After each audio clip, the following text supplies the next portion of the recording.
ইজতেমা নিয়ে চলমান সংকট নিরসনে শেষ পর্যন্ত উত্তরা থেকে টঙ্গীর কিছু এলাকায় সভা সমাবেশ নিষিদ্ধ করল প্রশাসন। মঙ্গলবার রাতে ইজতেমা এলাকায় সহিংসতায় 4 জন নিহত হয়। পরে স্বরাষ্ট্র উপদেষ্টার সাথে বৈঠকের পর মাঠ ছেড়ে যায় সাতপন্থীরা। আর হত্যায় জড়িত সবাইকে আইনের আওতায় আনার কথা জানালেন স্বরাষ্ট্র উপদেষ্টা। সাতপন্থীদের জোর ইজতেমাকে কেন্দ্র করে মঙ্গলবার মধ্যরাতে বাধে সংঘর্ষ। এতে কয়েকজন নিহত হয়। পরিস্থিতি স্বাভাবিক রাখতে ইজতেমা মাঠের আশেপাশে বুধবার সকালে 4 প্লাটুন বিজিবি মোতায়েনের পাশাপাশি র্যাব ও সেনাবাহিনীর তৎপরতা বাড়ানো হয়। এর মধ্যেই সাতপন্থীরা ইজতেমা মাঠে থেকে জোর ইজতেমা করার ঘোষণা দেন।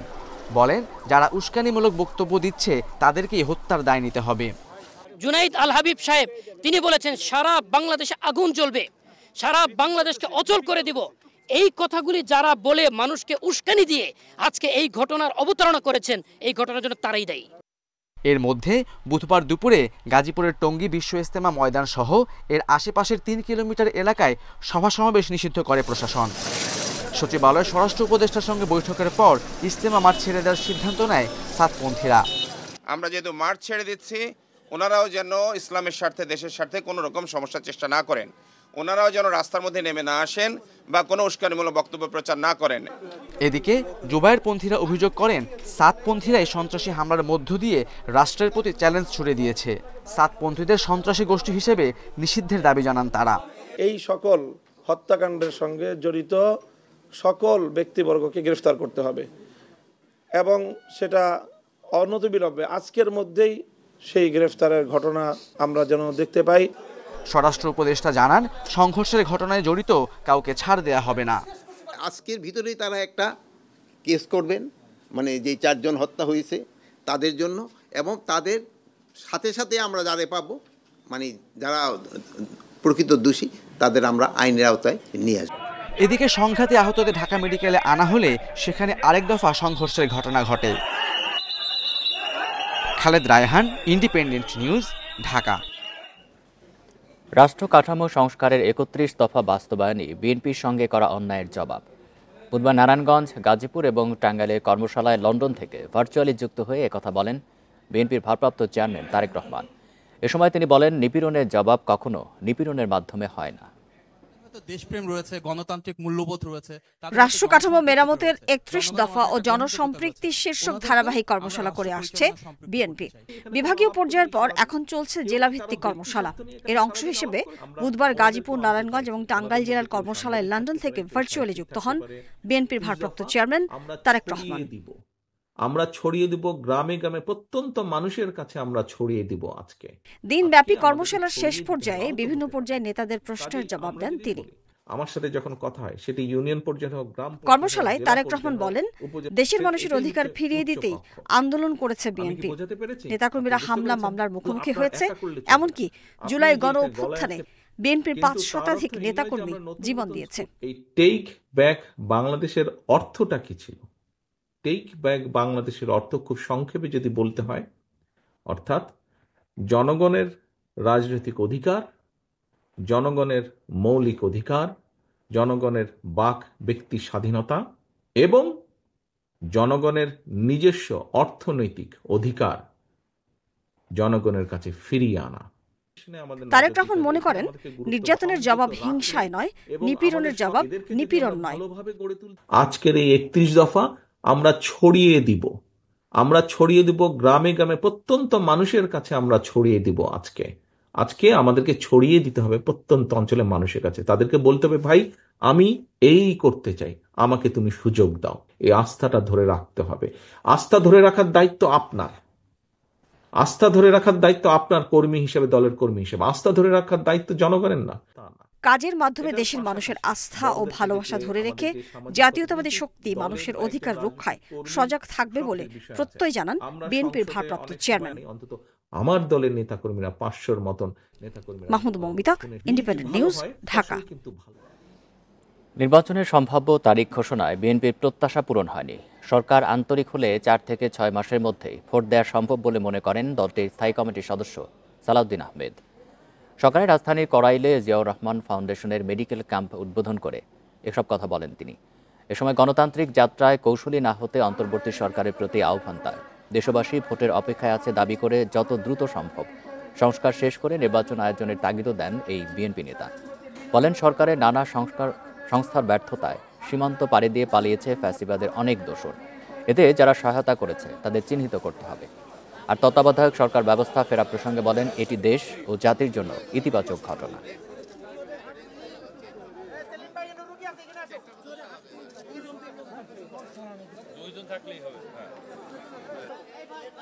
নির্বাচনের রোডম্যাপ জনগণ প্রত্যাশা করেছিলেন মাননীয় প্রধান উপদেষ্টার কাছে, এই অন্তর্বর্তী সরকারের কাছে। সেই প্রত্যাশা আমাদের পূরণ হয়নি। যে ঘোষণাটা এসছে গতকালকে প্রধান উপদেষ্টার পক্ষ থেকে তার প্রেস সচিব দিয়েছেন, সেটা ওনার ভাষণেরই একটি অংশ ছিল। আমরা সাবেক প্রধানমন্ত্রী শেখ হাসিনা ও তার পরিবারের সদস্যদের দুর্নীতি অনুসন্ধানে 5 সদস্যের টিম গঠন করেছে দুদক। এর আগে মঙ্গলবার দুর্নীতি অনুসন্ধানের অনুমোদন দেয় দুদক। এছাড়া মানিকগঞ্জ 1-এর সাবেক সংসদ সদস্য এম নাইমুর রহমান দুর্জয় ও ফেনী 2 আসনের সাবেক সংসদ সদস্য নিজামুদ্দিন হাজারীর বিরুদ্ধে মামলা করেছে সংস্থাটি। রূপপুর পারমাণবিক বিদ্যুৎ কেন্দ্র সহ আরও 8 প্রকল্পের মোট 80,000 কোটি টাকার দুর্নীতির অভিযোগে সাবেক প্রধানমন্ত্রী শেখ হাসিনা ও তার পরিবারের সদস্যদের বিরুদ্ধে মঙ্গলবার অনুসন্ধানের অনুমোদন দেয় দুদক। বুধবার উপপরিচালক সালাউদ্দিনের নেতৃত্বে 5 সদস্যের টিম গঠন করে সংস্থাটি। এছাড়া মানিকগঞ্জ 1 আসনের সাবেক সংসদ সদস্য এ এম নাইমুর রহমান দুর্জয় প্রায় 11.5 কোটি টাকার অবৈধ সম্পদের খোঁজ পেয়েছে দুদক। পাশাপাশি তার 23টি অ্যাকাউন্টে 93 কোটি টাকার সন্দেহজনক লেনদেন হয়েছে। দুর্নীতি দমন কমিশন আইন 2004-এর 27(1) এবং দুর্নীতি প্রতিরোধ আইন 1947-এর 5(2) ধারায় এবং মানি লন্ডারিং প্রতিরোধ আইন 2012-এর 4(2) এবং 4(3) ধারায় একটি মামলা রুজুর সিদ্ধান্ত গৃহীত হয়েছে এবং ইতিমধ্যে মামলা রুজু হয়েছে। ফেনী 2 আসনের সাবেক সংসদ সদস্য নিজাম হাজারীর অবৈধ সম্পদ পাওয়া গেছে 19 কোটি টাকার। সন্দেহজনক লেনদেন হয়েছে আরও 548 কোটি টাকা। 548 কোটি 80 লক্ষ 45,504 টাকার সন্দেহজনক এবং অস্বাভাবিক লেনদেন করায় দুর্নীতি দমন কমিশন আইন 2004-এর 27(1), মানি লন্ডারিং প্রতিরোধ আইন 2012-এর 4(2) এবং 4(3) এবং দুর্নীতি প্রতিরোধ আইন 1947-এর 5(2) ধারায় একটি মামলা রুজু করার সিদ্ধান্ত গৃহীত হয়েছে। পাশাপাশি অবৈধ সম্পদ অর্জনের অভিযোগে এনটিএমসির সাবেক মহাপরিচালক জিয়াউল আহসানের বিরুদ্ধে অনুসন্ধান শুরু করেছে সংস্থাটি। রিশাদ হুদা, ইন্ডিপেন্ডেন্ট নিউজ, ঢাকা। 10 ট্রাক অস্ত্র চোরাচালান মামলায় লুৎফুজ্জামান বাবর সহ 7 জনকে খালাস দিয়েছে হাইকোর্ট। ডেথ রেফারেন্সের ওপর শুনানি শেষে বুধবার বিচারপতি মোস্তফা জামান ইসলাম ও বিচারপতি নাসরিন আক্তারের বেঞ্চ এই রায় দেন। আদালত পর্যবেক্ষণে বলেছে, তদন্তে ঘাটতির কারণে প্রকৃত তথ্য উঠে আসেনি। বলা হয়েছে, কোনো প্রমাণ ছাড়াই বিচারিক আদালত তাদের সাজা দেয়। 2014 সালের 30 জানুয়ারি 10 ট্রাক অস্ত্রের 2 মামলায় রায় দেয় চট্টগ্রামের বিশেষ ট্রাইব্যুনাল। মতিউর রহমান নিজামী, লুৎফুজ্জামান বাবর, রেজ্জাকুল হায়দার, আব্দুর রহিম ও পরেশ বড়ুয়া সহ 14 জনকে দেয়া হয় মৃত্যুদণ্ড। ওই রায়ের ডেথ রেফারেন্স ও জেল আপিলের ওপর দীর্ঘ শুনানি শেষে আদেশ দেয় হাইকোর্ট। খালাস পান সাবেক স্বরাষ্ট্র প্রতিমন্ত্রী লুৎফুজ্জামান বাবর, এনএসআইয়ের তৎকালীন ডিজি রেজ্জাকুল হায়দার, মহসিন তালুকদার, এনামুল হক ও ভারপ্রাপ্ত শিল্প সচিব নুরুল আমিন। এছাড়া জামায়াতের সাবেক আমির মতিউর রহমান নিজামী ও এনএসআইয়ের সাবেক ডিজি আব্দুর রহিম মারা গেলেও তাদের অর্থদণ্ড ও মৃত্যুদণ্ড থেকে খালাস দেওয়া হয়েছে। বলেছেন যে কোনো একটা ট্রায়াল হওয়ার মূল উদ্দেশ্য হলো অপরাধের শাস্তি দেওয়া, আবার একই সাথে উদ্দেশ্য হলো নিরপরাধ ব্যক্তিকে যেন সাজা দেওয়া না হয়, এটাও ট্রায়ালের উদ্দেশ্য। এবং তিনি বলছেন যে পুলিশের দায়িত্ব হলো প্রপার ইনভেস্টিগেট করা, প্রপার আসামিদেরকে প্রপার এভিডেন্স আদালতের সামনে উপস্থাপন করা। পুলিশ যদি সেটি ব্যর্থ হয় তাহলে আদালতের সামনে খুব বেশি কিছু করার থাকে না। এছাড়া উলফা নেতা পরেশ বড়ুয়ার মৃত্যুদণ্ডের সাজা কমিয়ে যাবজ্জীবন কারাদণ্ড দিয়েছে হাইকোর্ট। আরও 6 আসামিকে 10 বছর করে কারাদণ্ড দেয়া হয়েছে। পর্যবেক্ষণে 10 ট্রাক অস্ত্র মামলার তদন্ত নিয়ে প্রশ্ন তুলেছে আদালত। যাদেরকে খালাস দিয়েছেন তাদের বিরুদ্ধেও কোনো সাক্ষী প্রমাণ পাওয়া যায়নি, আর যাদেরকে সাজা দিয়েছেন তাদেরকে যেহেতু আপনার ডেথ সেন্টেন্স কমিউট শুধু না, এটা মাত্র 10 বছরে এনে দিয়েছেন। এখন পূর্ণাঙ্গ রায় পেলে পরে আমরা দেখতে পারবো যে কোর্টের অবজারভেশন বা কোর্ট কোন কোন পয়েন্ট এখানে ডিসাইড করেছেন। এই স্মাগলিং যেটা সেটা প্রমাণ হতে হলে দেখতে হবে যে কেউ আর্থিকভাবে লাভবান হওয়ার জন্য বা কোনো অর্থের কারণে এই স্মাগলিংটা সাধারণত হয়ে থাকে। কিন্তু এখানে ওই ট্রায়াল জাজ সাহেব ওনার রায়ই উনি দেখছেন যে না, এটা এগুলো পার্শ্ববর্তী কোনো দেশে পাচার করার জন্য এগুলো আনা হয়েছিল। 2004 সালের 1 এপ্রিল চট্টগ্রামের আনোয়ারায় কর্ণফুলী নদীতে সিইউএফএল এর জেটি থেকে আটক হয় 10 ট্রাক পরিমাণ অস্ত্র। Jahidul Bashar, Independent News, Dhaka. বিচার বিভাগের সীমাহীন কেলেঙ্কারির কারণে আদালতের ওপর মানুষের আস্থা নষ্ট হচ্ছে বলে মন্তব্য করেছেন প্রধান বিচারপতি ডক্টর সৈয়দ রেফাত আহমেদ। তিনি বলেন, আদালতকে গঠনমূলক সমালোচনা গ্রহণ করতে হবে। বুধবার বিকেলে সুপ্রিম কোর্ট দিবসের অনুষ্ঠানে বিচারপতিদের উদ্দেশ্যে তিনি আর বলেন, কেউই যাচাই বাছাইয়ের ঊর্ধ্বে নয়। বিচারক হিসাবে নিজেদের আচার আচরণ এবং সততা ধরে রাখতে হবে। বিচারকের কাজ কেবল রায় দেয়া নয়, এর প্রতিফলন ও প্রতিক্রিয়া খেয়াল করতে হবে বলেও মন্তব্য করেন তিনি। এ সময় বিচার বিভাগ সংস্কারে বিশেষ রোডম্যাপ, পৃথক সচিবালয়, স্বাধীন নিয়োগ কমিশন, সুপ্রিম জুডিশিয়াল কাউন্সিল গঠন সহ নানা পদক্ষেপ তুলে ধরেন প্রধান বিচারপতি। অনুষ্ঠানে অ্যাটর্নি জেনারেল স্বাধীন বিচার বিভাগ প্রতিষ্ঠায় আইন মন্ত্রণালয়ের প্রভাবমুক্ত পৃথক সচিবালয়ের প্রতি গুরুত্ব দেন।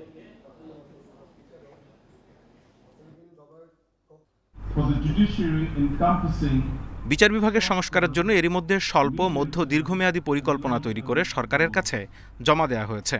এতে বিচার বিভাগের স্বায়ত্তশাসন, আর্থিক স্বাধীনতা বাড়ানো এবং শূন্যপদ পূরণের পদ্ধতি উল্লেখ করা আছে। মূলত দীর্ঘমেয়াদে স্বাধীন ও দক্ষ বিচার বিভাগ প্রতিষ্ঠাই আমাদের লক্ষ্য। মিশরের কায়রোতে কাল শুরু হচ্ছে 11তম D8 শীর্ষ সম্মেলন। সদস্য দেশগুলোর মধ্যে অর্থনৈতিক সহযোগিতা জোরদার ও টেকসই উন্নয়নে একটি অভিন্ন দৃষ্টিভঙ্গির রূপরেখা তৈরিতে জোর দেওয়া হবে এবারের সম্মেলনে। এদিকে সম্মেলনে আগামী 1 বছরের জন্য জোটের সভাপতির পদ গ্রহণ করবে ইন্দোনেশিয়া। এছাড়া শীর্ষ সম্মেলন শুরুর আগে আজ পররাষ্ট্রমন্ত্রীদের কাউন্সিলের 21তম অধিবেশন অনুষ্ঠিত হবে। D8 organization for economic cooperation, যা ডেভেলপিং 8 নামে পরিচিত, 1997 সালে দক্ষিণ এশিয়া ও আফ্রিকার মুসলিম রাষ্ট্র বাংলাদেশ, মিশর, Indonesia, Iran, Malaysia, Nigeria, Pakistan এবং তুরস্কের মধ্যে পারস্পরিক উন্নয়ন সহযোগিতার জন্য প্রতিষ্ঠিত হয় D8।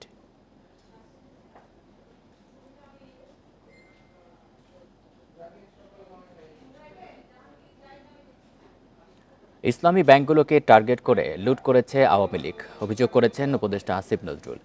সকালে প্রবাসী দিবস উপলক্ষে আয়োজিত অনুষ্ঠানে এই তথ্য জানান উপদেষ্টা। প্রবাসী শিক্ষার্থী যেন দেশের যোগ্যতা অনুযায়ী কাজ পান, সেই লক্ষ্যে কাজ করছে সরকার, জানান যুব উপদেষ্টা আসিফ মাহমুদ সজীব ভূঁইয়া। আন্তর্জাতিক অভিবাসী দিবস ও জাতীয় প্রবাসী দিবস উপলক্ষে রাজধানীর ওসমানী স্মৃতি মিলনায়তনে প্রবাসীদের নিয়ে এই আয়োজন। কাজের স্বীকৃতি হিসেবে বিভিন্ন ক্যাটাগরিতে দেয়া হয় সম্মাননা। অনুষ্ঠানে প্রবাসীরা পাসপোর্ট, ব্যাংকিং ও দেশে টাকা পাঠানো নিয়ে জটিলতা ও দূতাবাসের নানা অসহযোগিতার কথা তুলে ধরেন। টাকা পয়সা যেসবগুলো দেশে পাঠাইছি, আসলে আমি সবগুলোই বৈধ পথে পাঠানোর চেষ্টা করেছি, যাতে আমাদের দেশ উপকৃত হয়। যারা দক্ষ কর্মী আছে সবাই এই সরকারিভাবে বিনা খরচে গিয়ে নিজে স্বাবলম্বী হতে পারে এবং নিজের ফ্যামিলিকেও আরো সাপোর্ট করতে পারে। আমি এই জন্য সবাইকে আহ্বান জানাবো। বেশি টাকায় বিদেশ থেকে বিশেষজ্ঞ কর্মী না এনে বাংলাদেশি প্রশিক্ষিত প্রবাসীদের দেশে আনার আহ্বান জানান যুব ও ক্রীড়া উপদেষ্টা আসিফ মাহমুদ। যারা বিভিন্ন দেশে পড়াশোনা করছেন কিংবা কাজ করছেন তাদের সিভিগুলো থাকবে এবং আমরা আহ্বান করব দেশের যারা বাইরে পড়াশোনা করে এক্সপার্ট হয়েছেন এবং তারাও অন্যদের থেকে কোনোভাবেই কম নয়, তাদেরকে আপনারা সেখানে হায়ার করতে পারেন এবং সরকারি বিভিন্ন কার্যক্রমের ক্ষেত্রেও আমরা তাদেরকে হায়ার করার দিকটি বিশেষভাবে গুরুত্ব দিব। প্রবাসী কল্যাণ ও বৈদেশিক কর্মসংস্থান উপদেষ্টা বলেন, ইসলামী ব্যাংকগুলোকে টার্গেট করে দুর্বল করেছে আওয়ামী লীগ। পূর্ববর্তী বছরে এই সময়ের তুলনায় আমাদের রেমিটেন্স 26% বৃদ্ধি পেয়েছে। যত রেমিটেন্স যোদ্ধা আছেন পৃথিবীর 176টা দেশে বাংলাদেশের রেমিটেন্স যোদ্ধা আছেন। প্রবাসীরা সবচেয়ে বেশি পছন্দ করে ইসলামী ব্যাংকগুলোতে টাকা পাঠাতে, আর ফ্যাসিস্ট হাসিনা সরকার লুট করার জন্য বেছে নিয়েছিল ইসলামী ব্যাংকগুলোকে। উপদেষ্টা বলেন, দূতাবাসগুলো ঠিকমতো কাজ না করায় প্রবাসীদের হয়রানির শিকার হতে হয়, যার দায় পররাষ্ট্র মন্ত্রণালয়ের। জাহিদুল ইসলাম, ইন্ডিপেন্ডেন্ট নিউজ, ঢাকা। 24 ঘন্টার মধ্যে শিক্ষার্থী হত্যার ঘটনায় জড়িতদের আইনের আওতায় আনা না হলে কঠোর কর্মসূচির হুঁশিয়ারি দিয়েছে বেসরকারি বিশ্ববিদ্যালয়ের শিক্ষার্থীরা। বুধবার বিকেলে রামপুরায় ইস্ট ওয়েস্ট বিশ্ববিদ্যালয় এবং AIUB এর শিক্ষার্থীরা এই দাবি জানান। সরকার শিক্ষার্থীদের নিরাপত্তা নিশ্চিত করতে ব্যর্থ হলে তার দায় স্বীকার করতে হবে বলেও ক্ষোভ জানান তারা।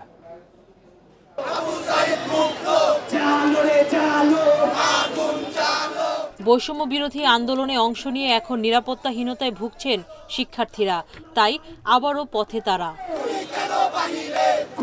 সম্প্রতি দুর্বৃত্তদের হাতে নিহত হন AIUB এর শিক্ষার্থী মোহাম্মদ ওয়াজেদ সীমান্ত এবং ইস্ট ওয়েস্ট ইউনিভার্সিটির শিক্ষার্থী তাজবির হোসেন শিহান সহ ৩ জন। সবশেষ চট্টগ্রামে বৈষম্য বিরোধী ছাত্র আন্দোলনে অংশ নেয়া জসিমউদ্দিন নামে এক যুবককে মঙ্গলবার ছুরিকাঘাতে হত্যা করে দুর্বৃত্তরা। এসব ঘটনায় ঢাকা বিশ্ববিদ্যালয় সহ বিভিন্ন শিক্ষা প্রতিষ্ঠানে বিক্ষোভ করে শিক্ষার্থীরা। বুধবার সম্মিলিত বেসরকারি বিশ্ববিদ্যালয় এর ব্যানারে বিক্ষোভ সমাবেশে শিক্ষার্থীরা জানান, দেশজুড়ে ছাত্ররা নিরাপত্তাহীনতায় ভুগছে, তবে এতে শিক্ষার্থীদের প্রতিবাদ দমানো যাবে না। অবিলম্বে শিক্ষার্থীদের নিরাপত্তা এবং দেশে নিরাপত্তা নিশ্চিত সুন্দরভাবে করবেন। একজন ছাত্র হত্যা মানে একজন ছাত্র, সে হোক পাবলিকের, সে হোক প্রাইভেটের, সে হোক জাতীয় বিশ্ববিদ্যালয়ের, সে হোক স্কুল কলেজের। আমরা সরকারকে জিজ্ঞাসা করতে চাই, আর কত আন্দোলনকারীকে হত্যা করে এই আন্দোলনের স্পিডকে আপনারা বেহাত করতে চাচ্ছেন? শিক্ষার্থী হত্যার বিচারে 7 দিনের মধ্যে স্বাধীন তদন্ত কমিশন গঠনের দাবি শিক্ষার্থীদের। 3 দফা দাবির প্রথম যেই তদন্ত কমিশন গঠনের আলাপ আমরা দিয়েছি, সেই তদন্ত কমিশন আগামী 7 কার্যদিবসের ভিতরে ছাত্র জনতার সামনে তাদের রিপোর্ট পেশ করে একটি সূচনা করতে হবে। যদি 24 ঘন্টা আলটিমেটামের মধ্যে এই দাবি যদি আমাদের মেনে না আনা হয়, তাহলে এর চেয়েও কঠোর কর্মসূচি যদি আমরা প্রাইভেট বিশ্ববিদ্যালয় পিছপা হব না। কর্মসূচির কারণে রামপুরা ব্রিজ এলাকায় তৈরি হয় দীর্ঘ যানজট। সমাবেশ শেষে শিক্ষার্থীরা ইস্ট ওয়েস্ট ইউনিভার্সিটির সামনে থেকে মশাল মিছিল করে। সুলতানা জাহান মিতু, ইন্ডিপেন্ডেন্ট নিউজ, ঢাকা। অর্থনৈতিক ঝুঁকি মোকাবিলা ও বৈদেশিক মুদ্রার সংকট কাটাতে আন্তর্জাতিক মুদ্রা তহবিলের কাছে আরও $75 কোটি ঋণ চেয়েছে বাংলাদেশ। চলমান ঋণ কর্মসূচির বাইরে এর সহায়তা চেয়েছে সরকার। বুধবার এক সংবাদ বিজ্ঞপ্তিতে এই তথ্য জানায় IMF। তবে এই ঋণ পেতে হলে বাংলাদেশকে বিদ্যুতের দাম বাড়ানো সহ কিছু কঠিন শর্ত দিয়েছে সংস্থাটি। এই ঋণ অনুমোদন পেলে IMF থেকে বাংলাদেশের মোট ঋণের পরিমাণ দাঁড়াবে $530 কোটি। IMF বলছে, চতুর্থ কিস্তিতে $64 কোটি 50 লাখ ঋণ ছাড়ের বিষয়ে স্টাফ লেভেল এগ্রিমেন্ট হয়েছে। বাংলাদেশের অর্থনীতি চাপের মধ্যে আছে বলেও জানায় IMF। কোনো অভ্যুত্থান, বন্যা ও সংকোচনমূলক নীতি নেয়ায় বছর শেষে প্রবৃদ্ধি হতে পারে 3.8%। তবে সময় মতো অন্তর্বর্তী সরকার দায়িত্ব নেয়ায় অর্থনীতি ধীরে ধীরে স্বাভাবিক হচ্ছে বলেও জানায় সংস্থাটি।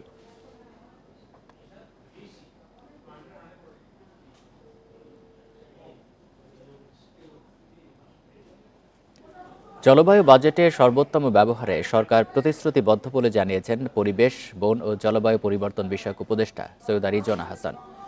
বুধবার রাজধানীতে এক সেমিনারে পরিবেশ উপদেষ্টা একথা জানান। বলেন, জলবায়ু পরিবর্তন ট্রাস্ট ফান্ডের অর্থ বরাদ্দের গাইডলাইন হালনাগাদ করা হয়েছে।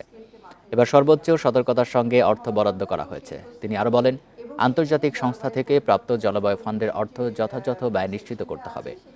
কোন কোন খাতে অগ্রাধিকার দেওয়া উচিত তা নির্ধারণে কাজ চলছে।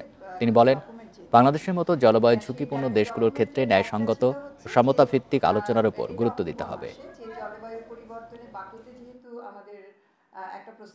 জলবায়ু ফান্ডে যে টাকাটা দেয়া হয় সেটা কেন কমে গেছে আপনারা জানেন।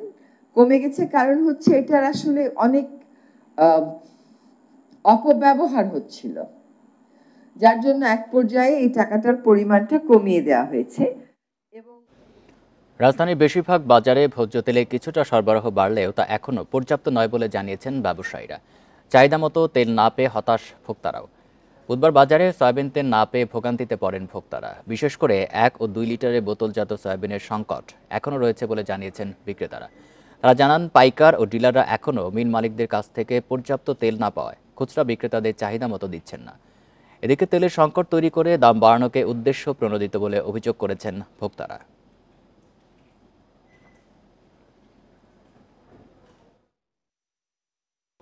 এই ছিল বিরতিহীন রাত 9টায় বাংলাদেশ। ইন্ডিপেন্ডেন্ট টেলিভিশনের সব খবরের আরও বিস্তারিত জানতে চোখ রাখুন ফেসবুক, এক্স এবং ইউটিউবে। ধন্যবাদ সবাইকে।